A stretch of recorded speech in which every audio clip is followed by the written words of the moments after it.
चारा तयार करायच्या यंत्राबाबत अतिशय कमी शेतकऱ्यांना माहिती आहे। पण पुण्याजवळ इनाम गावच्या नलगे वस्ती शिवारातल्या उत्तम मचाले या इंजिनियर शेतकऱ्यांना अवघ्या 8 दिवसात चारा तयार करायच्या हायड्रोपोनिक यंत्राचा वापर केलाय।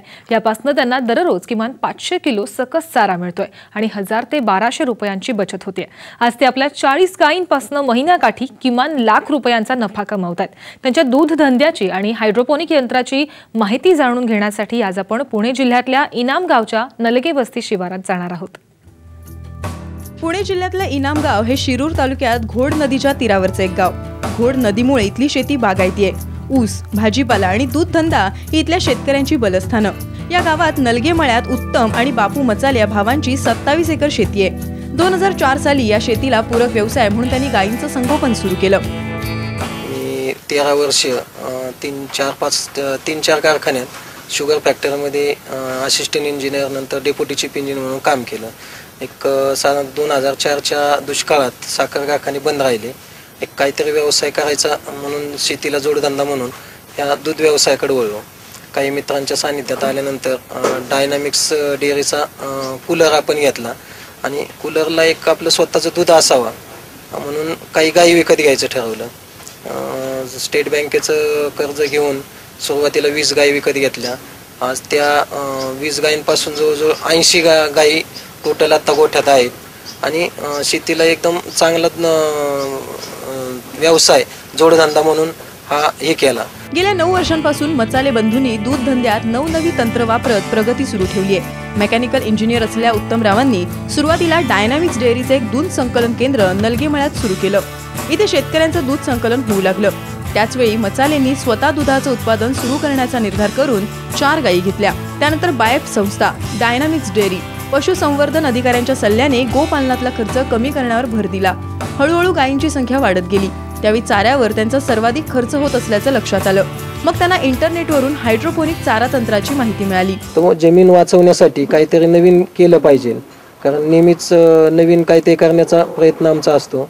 तर इंटरनेटवर असं पाहण्यात आलं की एक हायड्रोपोनिक ग्रीन फूडर चारा आपण करू शकतो, कारण त्याला जमीन गुंतत नाही आणि कमी कालावधीत हा चारा तयार होतो।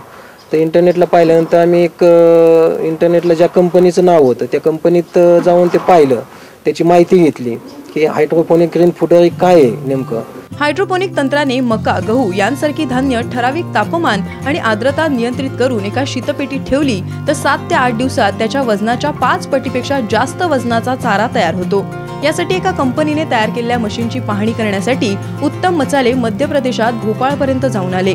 साधारणतः 500 किलोची मशीन असली तर 75 किलो मका त्याच्यात टाकल्यानंतर 8व्या दिवशी 500 किलो चारा आपल्याला त्यातून मिळतो आणि त्याच्यापासून गायींना जो फायदा होतो की जे त्या चाऱ्याच्या मुळामध्ये जे प्रोटीन आहे ते प्रोटीन 24% प्रोटीन आहे। त्याच्यामुळं गुळी भुसा हे जे आपण खुराक देतो गायींना तो वाचला जातो आणि चाऱ्याचं बी बचत होते। तर ते मशीन आम्ही घ्यायचं ठरवलं, पण कंपनीवाल्यांना आम्ही विचारलं की हे मशीन दिलंय कुठं, की प्रत्यक्ष शेतकऱ्याची आपण माहिती घेतली पाहिजे। तर त्यांनी आम्हाला एक भोपाळचा ॲड्रेस दिला। तर भोपाळला आम्ही 4-5 जणांनी जाऊन पाहिलं तर त्या शेतकऱ्यांनी 1000 किलो पर डेचं मशीन घेतलेलं आहे। मग त्यांच्याकडे बी अशाच 80 गायी होत्या। त्या 80 गायींचा त्यांना आम्ही विचारलं की याच्यात फायदे तोटे काय आहेत। तर त्यांनी आम्हाला सांगितलं की फायदा भरपूर आहे याच्यात, कारण एका गायी पाठीमागं साधारणतः 3 किलो खुराक वाचला जातो आपला आणि हे दिल्यानंतर दुधात काय फरक पडेल, मग दूध उलटं वाढलं जातं, पचन गायांचं वाढलं जातं, त्याच्यामुळं आजारी पडण्याचं प्रमाण वगैरे कमी होतं। तिथं सगळी माहिती घेतल्यानंतर परत आम्ही कंपनीशी निगोशिएशन केलं। एक 500 किलोचं मशीन कंपनीकडून आम्ही विकत घेतलं। मचालेंनी जनावरांच्या चाऱ्यासाठी 2 एकरांवर गवताची पिकं घेतली आहेत। 4 एकरावर ज्वारी, 2 एकर कडवळ, 2 एकर मक्याचं पीक आहे। एवढं करूनही त्यांना चारा कमी पडत होता। अशा वेळी त्यांना हायड्रोपोनिक चारा निर्मितीचं तंत्र अतिशय कामी आलं। आज ते दररोज किमान 75 किलो मका या यंत्रात घालतात। यापासून दर 8 दिवसांनी त्यांना 500 किलो चारा मिळतो। त्यांच्या एकूण चारा निर्मितीच्या खर्चात यामुळे किमान 1000 ते 1200 रुपयांची बचत झाली आहे। शिवाय या चाऱ्यामुळे गायींचं पचन सुधारलं असून दुधाची गुणवत्ताही सुधारली आहे। इससे थोड़ा दूध बढ़ता है और ये मक्के से, और गाय भी थोड़ा तंदुरुस्त रहती है। आज मचालेंकडे 40 दुभत्या गायी, 40 कालवडी आणि 3 म्हशी आहेत। या जनावरांचं संगोपन करताना ते आधुनिक तंत्राचा वापर करतात। कालवडींसाठी त्यांनी मुक्त गोठा पद्धत व्यवस्था केली आहे, त्यामुळे वासरं निरोगी राहत असल्याचा त्यांचा अनुभव आहे। गायांच्या त्याच्यात प्रोटीन, फायबर पर्सेंटेज, मिनरल वगैरे असल्यामुळं गायांच्या तब्येती एकदम व्यवस्थित ही झाल्या। गाया म्हणजे गाभण राहण्याचं प्रमाण चांगलं वाटलंय, परत तब्येती चांगल्या झाल्या। शेणाची त्यांची जी ही आहे पचनाची ही क्रिया सुधारल्यामुळे शेण व्यवस्थित यायला लागलं आणि त्याच्यामुळे दुधात आणि फॅटमध्ये बी फरक पडलेला आहे। आणि गायांचं व्यवस्थापन करत असताना डायनामिक्स डेअरीचे आणि बायफचे आमचे कॉन्ट्रॅक्ट असल्यामुळं त्यांचं मार्गदर्शन वेळोवेळी मिळतं आम्हाला। आज मचालेंना दररोज 350 ते 400 लिटर दुधाचं उत्पादन मिळतंय।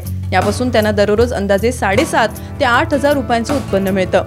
यापैकी चारा, खुराक, औषधं, मजुरी यासाठी 4 ते 4.5 हजारांचा खर्च येतो। तो वगळता त्यांना दररोज किमान 3,500 आणि महिन्याकाठी लाख रुपयांचा नफा मिळतोय। शिवाय शेतीला वार्षिक किमान 200 टन शेणखतही मिळतं।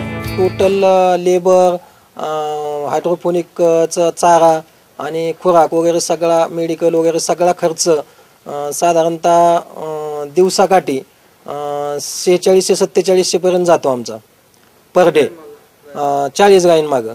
हां, आणि 40 कालवडी टोटली साधारणतः 4600 ते 4700 पर्यंत जातो आणि आम्हाला त्याच्यापासून रोजचं 7 ते 7.5 हजाराचं दुधापासून उत्पन्न मिळतं। हायड्रोपोनिक तंत्राचा वापर अतिशय फायद्याचा ठरत असल्याचा त्यांचा अनुभव आहे।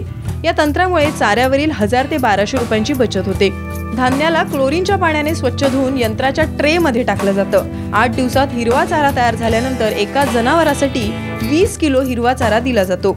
या हिरव्या चाऱ्यात मोठ्या प्रमाणात प्रोटीन, विटामिन असल्याने जनावरं तंदुरुस्त राहतात।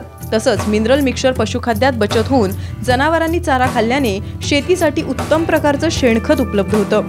जो काही हायड्रोपोनिक हिरवा चारा प्रकल्प श्री मचाले यांनी इथे त्यांच्या शेतावर बसवलेला आहे आणि हे जे काही आधुनिक तंत्रज्ञान असं खेडोपाडी त्यांनी आणून एक चांगला आदर्श या भागातील शेतकऱ्याकडे उभा केलेला आहे आणि अशाच प्रकारच्या हा प्रकल्प पाहून इतर शेतकऱ्यांनी याच्याकडे वळावं असं माझी इच्छा आहे आणि मला खात्री आहे की यांचा हा प्रकल्प पाहून परिसरातील बहुसंख्य शेतकरी असा प्रकल्प आपल्याकडे उभारतील। मचालेंच्या गोठ्यात जनावरांना वेळेत रोग प्रतिबंधक लसीकरणही केलं जातं। मचालेंना 2007 साली जिल्हा परिषदेने आदर्श गोपालक म्हणून भेटी दिल्यात। शेतीच्या जोडीला पूरक व्यवसाय म्हणून उत्तम मचालेंप्रमाणे दुग्ध व्यवसायात आधुनिक तंत्रज्ञान वापरून गोठ्याचं काटेकोर नियोजन केल्यास दूध उत्पन्नात भरघोस वाढ होऊन नक्कीच चांगला नफा होईल। विजय मोरेसह ब्युरो रिपोर्ट, साम टीव्ही, इनामगाव, शिरूर।